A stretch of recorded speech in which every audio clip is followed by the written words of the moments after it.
Heart and talk ഷോയുടെ പുതിയൊരു എപ്പിസോഡിലേക്ക് എല്ലാവർക്കും സ്വാഗതം.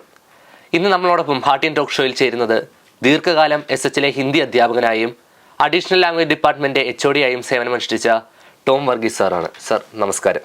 നമസ്കാരം. സാർ 1979 മുതലാണ് സാർ ഇവിടെ SHന്റെ ഭാഗമാകുന്നത്. അത് കഴിഞ്ഞ് ദീർഘകാലം SHൽ തന്നെയായിരുന്നു. SHൽ നിന്നാണ് റിട്ടയർഡ് ആയത്. അപ്പോൾ അത്രയും കാലം പഴക്കമുള്ള സാറിൻ്റെ ഓർമ്മകൾ നമ്മളുമായിട്ടൊന്ന് പങ്കുവയ്ക്കുകയാണ്.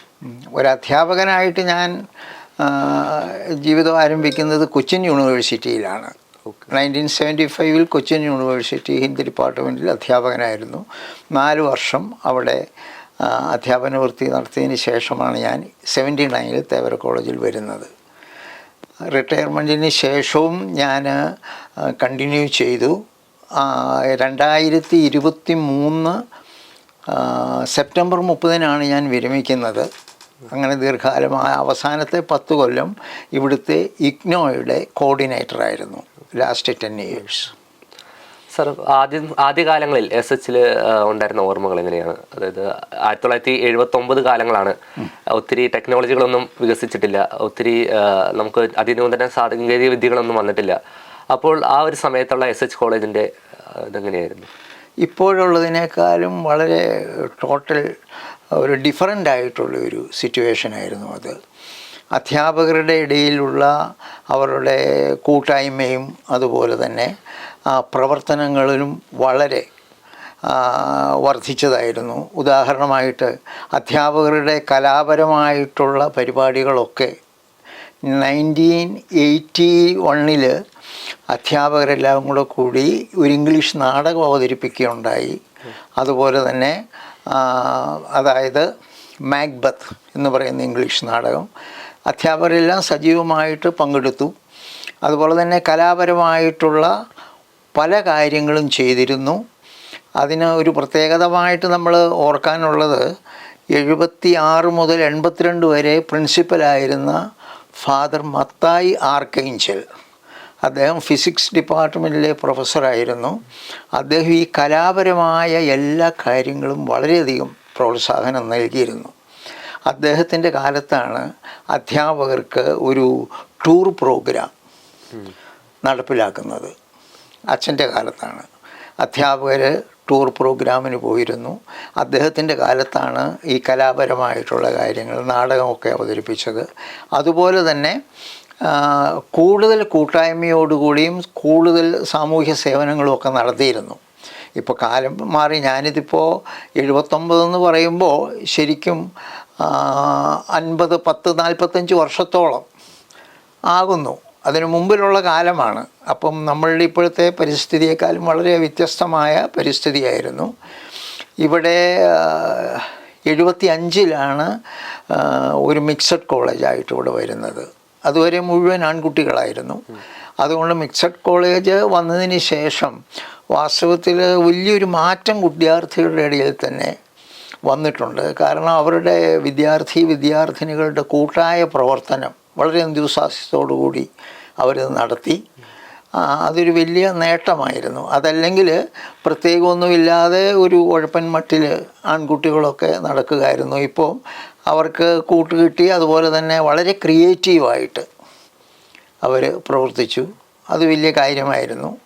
പിന്നെ ഈ പറയുന്ന മാതിരി പഴയ കാലത്തെ പോലെയുള്ള സമരങ്ങളൊന്നും ഇതിന് ശേഷം അങ്ങനെ കാര്യമായിട്ടുണ്ടായിട്ടില്ല. ഇവിടെ നേരത്തെ സമരങ്ങളുണ്ടായിട്ടുണ്ട്. സർ CP ഇവിടെ വന്ന കാലത്ത് വിദ്യാർത്ഥികൾ, തേവര കോളേജിലെ വിദ്യാർത്ഥികൾ നടത്തിയ സമരമൊക്കെ വളരെ പ്രസിദ്ധമാണ്. സർ CPയെ തടയുക ഇതൊക്കെ. പക്ഷേ ഈ ആർക്കൈഞ്ചൽ ഫാദർ മത്തായി ആർക്കൈഞ്ചലിൻ്റെ കാലത്തിന് ശേഷം അധ്യാപകരുടെയും വിദ്യാർത്ഥികളുടെയും ക്രിയേറ്റിവിറ്റിക്ക് അദ്ദേഹം കൂടുതൽ അതായിട്ട് ഒരു പ്രാമുഖ്യം നൽകി. മാത്രമല്ല അദ്ദേഹം വളരെ ഇടപഴകി എല്ലാ കാര്യങ്ങളിലും സപ്പോർട്ട് നൽകിയിരുന്നു. അധ്യാപകരുടെ ഏത് പ്രവർത്തനത്തിലും അധ്യാപകർ ഏർപ്പെടുന്ന ഇപ്പോൾ രാത്രിയിലുള്ള പ്രവർത്തനങ്ങളിലൊക്കെ ആണെങ്കിലും അച്ഛനും ഉറക്കമളച്ച് എപ്പോഴും നോക്കുകയും അതിനുള്ള എല്ലാ തരത്തിലുള്ള പ്രോത്സാഹനങ്ങളും നൽകിയിരുന്നു. ആ കാലം അങ്ങനെയായിരുന്നു. സർ, ഒരു ഭാഷാ അധ്യാപകൻ എന്ന നിലയിലും അതിപ്പം മറ്റ് ഡിപ്പാർട്ട്മെൻറ്റുകളെ വെച്ച് നോക്കുകയാണെങ്കിൽ ഇപ്പോൾ ഒരു ഫിസിക്സ് അധ്യാപകനാണെങ്കിൽ ഫിസിക്സ് ഡിപ്പാർട്ട്മെൻറ്റിലായിരിക്കും കൂടുതലായും സമയം ചെലവഴിക്കുക. ഇപ്പോൾ ഭാഷാ അധ്യാപകരുടെ എന്ന് വെച്ചാൽ ഏത് ഡിപ്പാർട്ട്മെൻറ്റുകളിലും പോകാം, ആരോട് വേണമെങ്കിലും സംസാരിക്കാം, എല്ലാ അധ്യാപകരുമായ ഒരു വളരെ നല്ലൊരു കണക്ഷൻ ഉണ്ടാകാം. കൂടുതൽ വിദ്യാർത്ഥികളെയും അറിയുന്നതൊരു ഭാഷാ അധ്യാപകനായിരിക്കും. അപ്പോൾ അങ്ങനെ ഉണ്ടായിരുന്ന ഒരു ഓർമ്മ എന്തെങ്കിലും ഉണ്ട്? തീർച്ചയായിട്ടും ഏറ്റവും കൂടുതൽ കുട്ടികൾ ഇടപഴകുകയും അവർ ഇഷ്ടപ്പെടുകയും ചെയ്യുന്നത് അത് ആ ഭാഷയുടെയും സാഹിത്യത്തിൻ്റെയും സരസമായിട്ടുള്ള അന്തരീക്ഷമാവാം. കുട്ടികളുമായിട്ട് വളരെയധികം അടുത്ത ബന്ധമുണ്ടായിരുന്നു.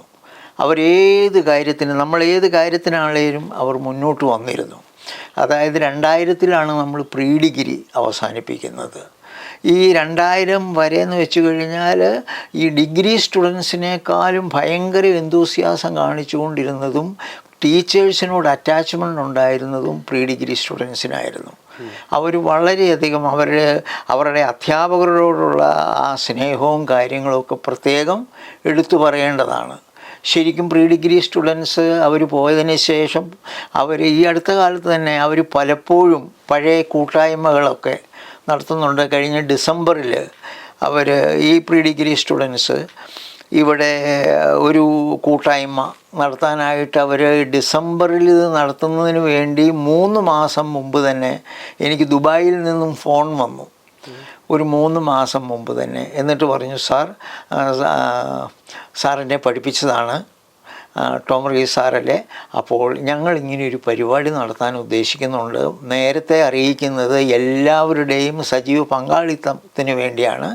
ഞങ്ങൾ കാര്യങ്ങളെല്ലാം വരുന്നതും വീട്ടിൽ വന്ന് ക്ഷണിക്കുന്നതുമായിരിക്കും. സാറ് തീർച്ചയായിട്ടും വരണം എന്നും പറഞ്ഞുകൊണ്ട് അധ്യാപകരുടെ ഒരു നല്ല സംഖ്യ ഉണ്ടായിരുന്നു അവർ നടത്തിയ പരിപാടിയിൽ. അതിപ്പം വന്നിരുന്ന കുട്ടികളാണെങ്കിൽ തന്നെ വിദേശത്തു നിന്നും അമേരിക്കയിൽ നിന്നും വന്ന കുട്ടികളുണ്ടായിരുന്നു, ഡൽഹിയിൽ നിന്നും വന്നിട്ടുള്ളവരുണ്ടായിരുന്നു, മറ്റ് സ്റ്റേറ്റിൽ നിന്നുമുള്ള ധാരാളം കുട്ടികൾ. അവരെത്ര താല്പര്യത്തോടു കൂടിയാണ് വരുന്നത് എന്ന് വെച്ച് കഴിഞ്ഞാൽ അവർ നമ്മളെ കാണുമ്പോൾ അവരുടെ ആ എന്തൂസിയാസം നമുക്ക് മറക്കാനാവില്ല. അവർക്ക് അത്രമാത്രം ഒരു അറ്റാച്ച്മെൻ്റ് അവർ നിർത്തിയിരുന്നു. പിന്നെ അതിനുശേഷം നമ്മുടെ കോളേജ് വളരെയധികം വികസിച്ചു. നമുക്കിന്ന് വളരെയധികം നേട്ടമുണ്ടായി. നമ്മളിപ്പോൾ 3 പ്രാവശ്യം അടുത്തടുത്തായിട്ട് തന്നെ നമ്മളുടെ യൂത്ത് ഫെസ്റ്റിവലിൽ നമ്മൾ ഫസ്റ്റ് വന്നല്ലോ. അപ്പം അതുപോലെയുള്ള കാര്യങ്ങളൊക്കെ പ്രിൻസിപ്പലിൻ്റെ സൈഡിൽ നിന്നും ധാരാളമായിട്ട് കിട്ടിയിരുന്നു. വിദ്യാർത്ഥികൾ എങ്ങനെയാണെങ്കിലും വിദ്യാർത്ഥികൾ വളരെ ക്രിയേറ്റീവായിട്ട് പ്രവർത്തിക്കുന്നു. ഇന്നാണെങ്കിലും അവരുടെ ആ സജീവ സാന്നിധ്യം നമ്മൾ അനുഭവിക്കുന്നുണ്ട്. ഓക്കെ സാർ, ഇപ്പോൾ നമ്മുടെ SH കോളേജിലെ തന്നെ ഒരു സെല്ലായിട്ട് മാറുന്ന ഒരെണ്ണമാണ് ICNU എന്ന് പറയുന്നത്. അപ്പോൾ ICNUവിൻ്റെ പ്രവർത്തനങ്ങളിൽ സാറ് അതിൻ്റെ കോർഡിനേറ്ററായി ഒരുപാട് കാലം സേവനം അനുഷ്ഠിച്ചവരാണ്. അപ്പോൾ ICNUവിൻ്റെ പ്രവർത്തനത്തെക്കുറിച്ചൊരു കുറച്ച് ICNU എന്ന് പറയുന്നത് വാസ്തവത്തിൽ വലിയ ഒരു സങ്കല്പം ഇന്ത്യ ഗവൺമെൻറ് കണ്ടുകൊണ്ടാണ് അത് തുടങ്ങിയത്. അതിൻ്റെ ഐഡിയ വന്നത് പ്രൊഫസർ രാം റെഡ്ഡി എന്ന് പറയുന്ന ആന്ധ്രയിലെ ഒരു ഫോർമർ വൈസ് ചാൻസലർ. അദ്ദേഹമാണ് ഇങ്ങനെ ഒരു ഐഡിയയായിട്ട് ഇത് തുടങ്ങുന്നത്. അപ്പോൾ ഇവിടെ ICNUയുടെ പല പ്രവർത്തകരും ഇവിടെ വരുമ്പോൾ ഈ പ്രൊഫസർ രാം റെഡ്ഡിയോട് കൂടെ പ്രവർത്തിച്ചിരുന്ന പലരും നമ്മുടെ ഇവിടെ വരികയും ആ സജീവമായിട്ടുള്ള പ്രവർത്തനത്തെക്കുറിച്ച് അവർ വർണ്ണിക്കുകയും ചെയ്തിട്ടുണ്ട്. വളരെ സിൻസിയറായിട്ട് വാസ്തവത്തിൽ വിദ്യാർത്ഥികളുടെ സർവ്വതോന്മുഖമായിട്ടുള്ള വികസനത്തിന് വേണ്ടിയുള്ള എല്ലാ കാര്യങ്ങളും അത് ചെയ്തിരുന്നു. ഇതിൻ്റെ ഒരു പ്രത്യേകത എന്താണെന്ന് വിചാരിച്ചു കഴിഞ്ഞാൽ ഏറ്റവും വലിയ പ്രത്യേകത there is no age bar. അതായത് ഇവിടെ പലപ്പോഴും 55-നും 60-നും ഒക്കെ മേലെയുള്ള ആൾക്കാർ ഇങ്ങനെ ഇവിടെ വന്നിട്ടുണ്ട്. അപ്പോൾ ഉദാഹരണമായിട്ട് ഒരിക്കൽ ഒരു 56 വയസ്സുള്ള ഒരാൾ ICNUയിൽ വന്നിട്ട് അദ്ദേഹം ചേർന്നത് BScക്കാണ്. അപ്പോൾ ഞാൻ അദ്ദേഹത്തോട് ചോദിച്ചപ്പോൾ പറഞ്ഞു, ഞാനൊരു റിട്ടയേർഡ് എൻജിനീയറാണ്, ഞാൻ ഡിഗ്രി എടുക്കാതെയാണ് എൻജിനീയറിങ്ങിന് പോയത്. അതിനുശേഷം എൻജിനീയറിംഗ് ഒക്കെ കഴിഞ്ഞതിന് ശേഷം എനിക്ക് മനസ്സിലായി ഞാൻ ഈ പഠിച്ചതിൽ നിന്നും ഇനിയിപ്പോൾ എനിക്ക് ഒരു ഡിഗ്രി എടുക്കുക ബുദ്ധിമുട്ടല്ല. പക്ഷേ നമ്മെ സംബന്ധിച്ചിടത്തോളം ഏതു പ്രായത്തിലും നമുക്ക് ഡിഗ്രി എടുക്കാനുള്ള സംവിധാനം നമ്മുടെ യൂണിവേഴ്സിറ്റികളിലില്ല. അതിന് ഏജ് ബാറുണ്ട്. ഇഗ്നോ യൂണിവേഴ്സിറ്റിയിൽ ഏതു പ്രായത്തിലുള്ളവർക്കും ചേരാൻ പറ്റും. മാത്രമല്ല ഇഗ്നോയുടെ ഒരു പ്രത്യേകത, സാധാരണ രീതിയിൽ അവർക്ക് പഠിക്കാനുള്ളതിൻ്റെ ഓപ്പൺ യൂണിവേഴ്സിറ്റി ആയതുകൊണ്ട് ഇരട്ടി സമയം അവർക്ക് കൊടുക്കാറുണ്ട്. ഇവിടെ MBA വളരെ പ്രസിദ്ധമായിരുന്നു, തേവര കോളേജിൽ MBA. ആ MBA അത് വാസ്തവത്തിൽ 2 വർഷത്തെ കോഴ്സാണെങ്കിലും അതിന് admission was valid four 8 years. അത്രയും സമയം അവർക്ക് കൊടുത്തിരുന്നു. അപ്പോൾ ഡബിൾ ടൈം അതുപോലെയുള്ളത് കിട്ടും. ലീഷർലി അവർക്ക് പഠിക്കാം. അതാണ് അവർ സിസ്റ്റമാറ്റിക്കായിട്ട് ആ ഫോർമാലിറ്റീസ് ഫോളോ ചെയ്താൽ മതി. അതായത് നമ്മൾ ആ അടയ്ക്കാനുള്ള ഫീസും അതുപോലെ ചെയ്യാനുള്ളത് കൃത്യസമയത്ത് അടച്ചു കഴിഞ്ഞാൽ ഈ 8 yearsനുള്ളിൽ ഇവർക്ക് സൗകര്യമായിട്ടത് എടുക്കുവാനായിട്ട് സാധിക്കും. സാർ, ഇപ്പോൾ നമ്മൾ കഴിഞ്ഞ 2020-21 കാലഘട്ടങ്ങളിൽ SH കോളേജിൽ നിന്നും നമ്മുടെ ഇഗ്നുവിൻ്റെ ഭാഗമായ ഒരു ഗോൾഡ് മെഡൽ നേടി. അത് നമ്മുടെ SH കോളേജിൻ്റെയും കൂടെ ഒരു പ്രവർത്തനത്തിൻ്റെ ഭാഗമായിട്ടൊന്ന് നമുക്ക് കരുതാമല്ലോ? തീർച്ചയായിട്ടും അത് SH കോളേജിൻ്റെ ഇതിപ്പം ഇവിടെ എന്ത് സംഗതികൾ വന്നു കഴിഞ്ഞാലും അത് കോളേജിൻ്റെ ഭാഗമായിട്ട് തന്നെയാണ് വരുന്നത്. കോളേജിൻ്റെ കാരണം എന്താണെന്ന് വിചാരിച്ചു കഴിഞ്ഞാൽ അതിൽ ഇതിൻ്റെ പ്രിൻസിപ്പലിൻ്റെ വളരെയധികം മുൻകൈ എടുത്തുള്ള പ്രവർത്തനമുണ്ട്. അതുപോലെ തന്നെ ഈ ഗോൾഡ് മെഡൽ വാസ്തവത്തിൽ നമ്മളുടെ ഇവിടെ ഏറ്റവും നമ്മൾ ചിന്തിക്കേണ്ടത്, പഴയ കാലത്ത് പ്രൈവറ്റ് സ്റ്റഡി വരികയാണെങ്കിൽ അത് ആർട്സ് വിഷയങ്ങൾക്കായിരുന്നു. ഇഗ്നോയാണ് സയൻസ് വിഷയങ്ങൾക്ക് ഡിഗ്രി പഠിക്കാനായിട്ടുള്ള സൗകര്യം കൊടുത്തത്. അവർക്ക് ഏത് BScയും അവർക്കിവിടെ ചെയ്യാം. കാരണം എല്ലായിടത്തും അവർ ഈ BSc അനുവദിക്കില്ല. നമ്മുടെ തേവര കോളേജ് പോലെയുള്ള PG ഇത്രമാത്രം PG ഉള്ളവർ അതിൻ്റെ സൗകര്യങ്ങൾ നോക്കിയാണ് അവർ ഡിഗ്രി അനുവദിക്കുന്നത്. നമുക്കിവിടെ PG മാത്തമാറ്റിക്സ് ഉണ്ട്, MSc മാത്സ് ഉണ്ട് നമുക്കിവിടെ. അതുപോലെ PGയും ഡിഗ്രിയും PGയും സയൻസിൻ്റെ ഇവിടെയുണ്ട്. അതൊരു വലിയ നേട്ടമാണ്. സാധാരണ ഒരു ഹയർ സ്റ്റഡീസ് നടത്തണമെന്നുണ്ടെങ്കിൽ നമ്മളുടെ യൂണിവേഴ്സിറ്റിയിലെ സൗകര്യം അനുസരിച്ച് പ്രൈവറ്റായിട്ട് ഒരിക്കലും സയൻസ് പഠിക്കാൻ പറ്റുകയില്ല. പക്ഷേ ഇവിടെ അവരനുവദിക്കുന്നത് എന്താണെന്ന് വിചാരിച്ചു കഴിഞ്ഞാൽ ഇവിടെയുള്ള PG ലാബും BSc ലാബും ഫ്രീ ആണ്. പ്രിൻസിപ്പൽ അതിനുള്ള സകല സംവിധാനങ്ങളും അതിനുള്ള സൗകര്യങ്ങളും ചെയ്തു കൊടുക്കും എന്നുള്ള എഗ്രിമെൻ്റ് നടത്തിയിട്ടാണ് അവരിവിടെ കോഴ്സ് അനുവദിക്കുന്നത്. അതുകൊണ്ട് BSc പഠിക്കാൻ ഈ BScക്ക് പഠിച്ച ഒരു കുട്ടിക്കാണ് ഈ പറഞ്ഞ രീതിയിൽ ഗോൾഡ് മെഡൽ കിട്ടിയത്.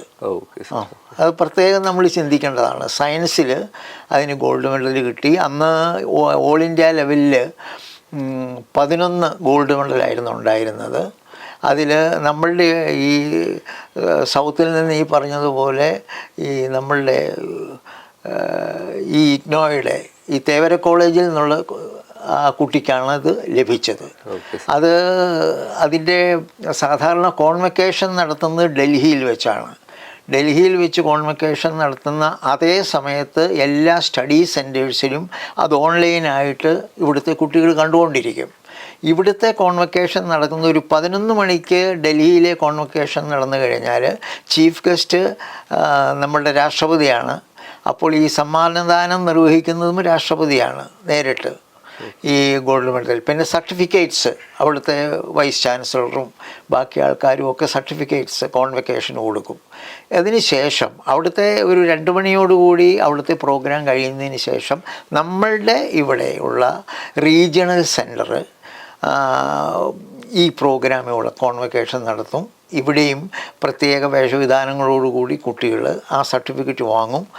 അതുപോലെ തന്നെ ഇനി വരാൻ സാധിക്കാത്തവർക്ക് പോസ്റ്റലായിട്ട് റീജിയണൽ സെക്രട്ടറിയിൽ നിന്ന് അയച്ചു കൊടുക്കും. അങ്ങനെയാണ്. Thank you sir. നമ്മളെ SH കോളേജിനെ കുറിച്ചുള്ള പഴയകാല ഓർമ്മകളും ഇഗ്നുവിനെ കുറിച്ചുള്ള കാര്യങ്ങളും ഇപ്പോൾ ഇത്രയും നേരം നമ്മളോട് സംസാരിച്ചുകൊണ്ടിരുന്ന ടോം സാറിന് താങ്ക് യു. അപ്പോൾ ഹാർട്ടി ആൻഡ് ടോക്ക് ഷോയുടെ ഈ ഒരു എപ്പിസോഡ് ഇവിടെ അവസാനിക്കുകയാണ്. എല്ലാവർക്കും നന്ദി, നമസ്കാരം.